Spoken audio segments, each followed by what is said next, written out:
দয়া করে সবার কাছে অনুরোধ, প্রত্যেকে হাতে ধরা মোবাইলগুলো বন্ধ করে ফেলেন। হাতে মোবাইল ধরে রেখে ভিডিও বা রেকর্ড করবেন না, আমি নিষেধ করলাম। এতে আপনার ভালো হবে। মূলত আসলে নিজের জন্য কিছু শোনা উচিত, যেন সরাসরি আমার দিলেই ঢুকে। মাঝখানে মোবাইল এটা ধরে রাখলে দিলে ঢোকে না, দিলে জমে না। মনে করেন প্রতিনিয়ত মাহফিল হয়, একজনের পর একজন বক্তা ওঠে নামে, একজন আসে আরেকজন যায়। আসলে এটা তো মূল বিষয় না। মূল বিষয় হলো আমি কিছু গ্রহণ করলাম কিনা। কোরআনুল কারীমের মধ্যে আছে, আল্লাহ তাআলা বলছেন, আমি আল্লাহ তাআলা আমার সুস্পষ্ট আয়াত আমি নাজিল করেছি কোরআনের মাধ্যমে। কেন? তো আল্লাহ তাআলা নিজে বলছেন, লাআল্লাকুম তাযাক্কারুন। আল্লাহ তাআলা বলছেন, কেন আমি কোরআন নাজিল করলাম? যেন তোমরা উপদেশ গ্রহণ করতে পারো। কোরআনুল কারীমে আছে, আল্লাহ তাআলা বলছেন, ইয়াইযুকুম লাআল্লাকুম তাযাক্কারুন। আমি আল্লাহ তাআলা এই কোরআনের মধ্যে তোমাদেরকে ওয়াজ করছি। কেন? লাআল্লাকুম তাযাক্কারুন, যেন তোমরা উপদেশ গ্রহণ করতে পারো। একই বক্তব্য আল্লাহ তাআলা কোরআনুল কারীমে বলছেন মূসা নবীকে, যে সর্বনিকৃষ্ট কাফের ফেরাউন, তুমি তার কাছে যাও, গিয়ে তাকে কালেমার দাওয়াত দাও, আল্লাহর দিকে দাওয়াত দাও। কেন? আল্লাহ বলছেন, ওকেও বলো আল্লাহর কথা, লাআল্লাহু ইয়াতাযাক্কারু আও ইয়াখশা, হয়তো সে উপদেশ গ্রহণ করবে অথবা আল্লাহকে ভয় করবে। তাহলে দেখেন, এক ফেরাউনের কাছেও আল্লাহর কথা বলার, শোনানোর মাকসাদ উপদেশ গ্রহণ অথবা আল্লাহকে ভয় করা। তাহলে আমরা মুসলমানের কাছে ওয়াজের মাকসাদ কি হবে? তাই উপদেশ গ্রহণ, আল্লাহর ভয়, আখিরাতের ফিকির।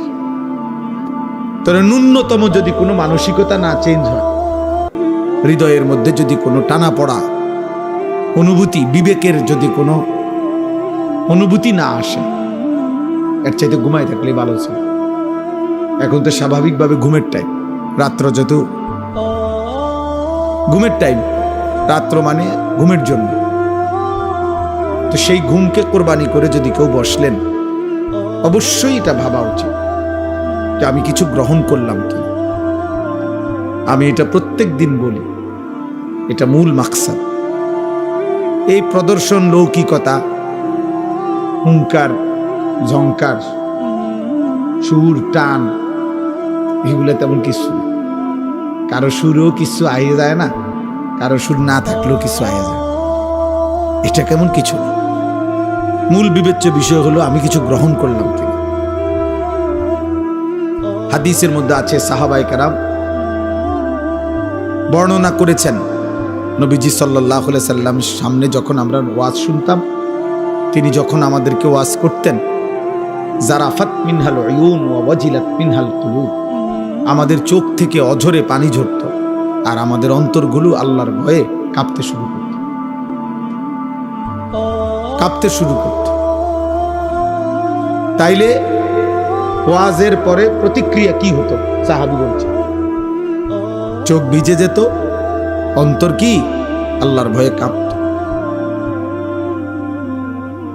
সাহাবী বর্ণনা করছেন, আব্দুল্লাহ ইবনে ওমর রাদিয়াল্লাহু তাআলা আনহুমা, নবীজির সামনে আমরা যখন ওয়াজ শুনতাম, এতটা মনোযোগী হতাম, এতটাই স্থির থাকতাম যে মনে হইতো যেন আমাদের মাথা শরীর থেকে আলাদা করে রেখে দিছে। মানে মাথা থাকলে না নড়তো সরতো, মাথায় নাই, এত স্থির থাকতাম। হযরত বারা ইবনে আযিব রাদিয়াল্লাহু তাআলা আনহু বর্ণনা করেন, নবীজির সামনে আমরা যখন বসে ওয়াজ শুনতাম, কাআন্না আলা রুউসিনা তাইর, মনে হতো যেন আমাদের মাথায় আইসা পাখি বসছে। মানে আমরা তো নড়াচড়া করতাম না, যার ফলে স্থির বসে থাকার কারণে মনে হতো যেন আমাদের মাথায়, কাঁধে পাখি বসছে এসে। এই ছিল সাহাবায়ে কেরামের ওয়াজ শোনার সিস্টেম, পদ্ধতি, সুন্নাত, তরিকা। এই জন্য বাপ এটা জরুরি। প্রতিনিয়ত আলহামদুলিল্লাহ বয়ান হয়, বছরে 52 সপ্তাহ, এই 52টা জুমা হয় এক বছরে। 52টা জুমায় জুমার ইমাম সাহেব কিছু না কিছু বয়ান করে, 40 মিনিট 45 মিনিট, গড়ে 40-45 মিনিট বয়ান করেই। তিনিও আল্লাহর কথাই শতভাগ বলেন, কোরআন সুন্নাহর কথাই বলেন। পরিচিত হোক বা না হোক, সবাই সারা পৃথিবী চিনতে হবে এটা জরুরি না। পরিচিতির ভিত্তিতে সফলতা না, আল্লাহ গ্রহণ করার ভিত্তিতে সফলতা। সুনাম, সুখ্যাতি আর জনপ্রিয়তা দিয়া আখিরাতের বিবেচনায় 2 পয়সারও কোনো মূল্য নেই। কারো কোনো জনপ্রিয়তা দিয়ে আখিরাতের কোনো ভ্যালু নেই, আখিরাতে কোনো মূল্যায়ন নেই। এগুলো দুনিয়াবি বিষয়। দুনিয়া যাদের ক্ষমতা দরকার, কর্তৃত্ব দরকার, পদবি দরকার, ওনাদের জন্য হলো সুনাম, সুখ্যাতি, শোহরত, জনপ্রিয়তা ওনাদের দরকার। আখিরাতের এমন হাজারো আউলিয়া, লক্ষ আউলিয়া, সাহাবা এই পৃথিবীতে বিদায় নিছেন, যাদের নাম পৃথিবীর কেউ জানেন, কেউ জানেন। পুরা পৃথিবীর ইসলামী ইতিহাসের সমস্ত কিতাব একত্র করিলেও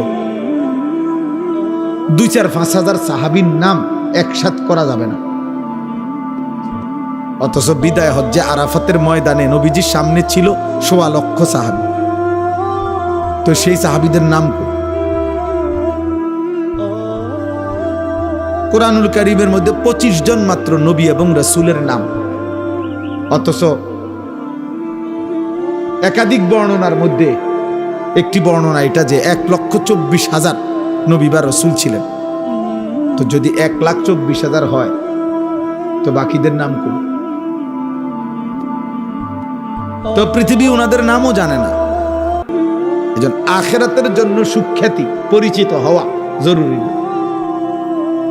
এমন হাজারো আউলিয়া, হাজারো আল্লাহর প্রিয় বান্দা পৃথিবীর আড়ালে, লোকচক্ষুর অন্তরালে কোনো নাম যশ ছাড়াই পৃথিবী থেকে বিদায় নিছেন। হাসরের ময়দানে দেখবেন বাদশাহ। আপনি মনে করছেন এবার রিস্কার ড্রাইভার, আপনি মনে করছেন এবার আঙ্গাল কাঙ্গাল, কিন্তু হাসরের ময়দানে দেখবেন সেই বাদশাহ। আর দুনিয়ার বহু ক্ষমতা ধরকে দেখবেন ফকির, চিৎকার করছে আর বলতেছে, মা আগনা আন্নি মালিয়া হালাকা আন্নি সুলতানিয়া। আল্লাহ কোরআনে বলছে, নাফরমান চিৎকার করবে আর বলবে, হায় আমার মাল তো আমার কোনো উপকারে আসলো না।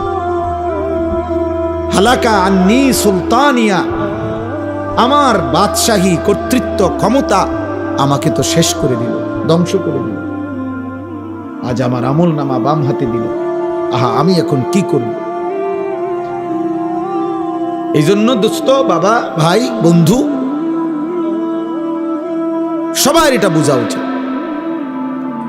ওয়াজ মাহফিলের মূল মাকসাদ আখিরাতের ফিকির, আত-তারগীব ও তারহিব। অনেক সময় আপনারা ওয়াজের মধ্যে প্রত্যাশা করেন যে সবকিছু বলতে হবে, না, সবকিছু বলা জরুরি না। প্রত্যেক বিষয়ের জন্য আলাদা মঞ্চ হওয়া এটা অযৌক্তিক না, বরং এটাই যৌক্তিক। ক্লাস 5-এ এসএসসির বই পড়ানো হয় না, ক্লাস 8-এ ইন্টারমিডিয়েটের বই পড়ানো হয় না, এটার জন্য আলাদা ক্লাস। অতএব চিকিৎসা বিজ্ঞানের বইতে অর্থনীতি পড়ানো হয় না, অর্থনীতির বইতে চিকিৎসা বিজ্ঞান পড়ানো হয় না, এটা আলাদা ক্লাস। অতএব ওয়াজ মাহফিলের একটা মূল মাকসাদ হইল আত-তারগীব ও তারহিব। অর্থ হইল জান্নাতের প্রেরণা, জাহান্নামের ভয়। আল্লাহর বান্দার কলিজার ভিতরে জান্নাতের আগ্রহ তৈরি করে দেওয়া, জাহান্নামের ভয় তৈরি করে দেওয়া। যদি এটা তৈরি হয়, এবার বাকি পদক্ষেপ তিনি নিন। জান্নাত কোনো এটা ফু না, যার ফুক না, মন্ত্র তাবিজ না। আমরা 230 টাকা দিয়ে একটা তাবিজ বেচে দিলাম, বা 1002 টাকা দিয়া একটা একটা জাবিজ দিলাম, ফুদিয়া দিলাম, আপনি জান্নাতে যাইবেন না। না না, আপনার এত বাটফারি সিটারি, সেগুলোর কি হবে? আপনি প্রত্যেক কথা বলেন মিশা কথা। আমি আপনাদের ফুদি লিখিলাম, আপনি 1 কেজি মালও দেন 2 নম্বরই, তাহলে আপনারা আমি ফু দিলে লাভ কি? অতএব প্রিয় বাবা ভাই, এটা বুঝা উচিত। ওয়াজ মাহফিলের মূল একটা উদ্দেশ্য আখিরাতের প্রেরণা তৈরি করা। আপনারা যে অনেক সময় বলেন হুজুররা ইশারা আর কোনো কথা জানে না, অবশ্যই জানে, অবশ্যই জানে। আপনি যখন যে বিষয় প্রয়োজন ওর জন্য আলাদা শিরোনাম তৈরি করেন, আলাদা ব্যবস্থাপনা তৈরি করেন, আলাদা ইন্তজাম করেন। তো দেখেন, আপনি পদার্থ বোঝানোর জন্য, অর্থনীতি বুঝাবার জন্য, দুনিয়ার সকল বিষয় বুঝাবার জন্য উপযুক্ত আলেম আছে কিনা আমি চ্যালেঞ্জ করলাম, আমি দেব, আমি ইনশাআল্লাহ, আমি আনিসুর রহমান দেব। আমাদের কোন বিষয়ে হুজুর দরকার, কি বুঝতে চান আপনি, এই বাংলাদেশ থেকে দেব আমি। এবং অসংখ্য নীরবে নিভৃত আমাদের লোকচক্ষুর পর্দার আড়ালে এমন অনেক আলেম আছে, পৃথিবী হয়তো জানেন। বক্তা তো 2-4 জনের, সব মিলাইয়া বক্তা হইতো না 100 জন। সারা বাংলাদেশে আলেম 100 জন, কথা বলেন 100 জন আলেম। তো বাকিরা সিরিয়াস, আবার ওরা ঘাস কাটে বাকিরা। আমাদের দেশে মানুষ মনে করে ওই যিনি এক বক্তা উনি সব। আন্তর্জাতিক খ্যাতি সম্পন্ন মুফাসসিরে কোরআন, বিশিষ্ট ইসলামী চিন্তাবিদ, দাউদকান্দির bridge, Jamuna bridge, Kashpur bridge, উনি পদ্মা সেতু বানাইছেন, উনি বাংলাদেশ আলগিদে ধরে রাখছেন, এই সব কিছু উনি, এই যিনি বক্তা। আর বাকিরা কিচ্ছু জানে না। এটা ভুল ধারণা, এটা ভুল ধারণা। এজন্য দোস্ত বাপ,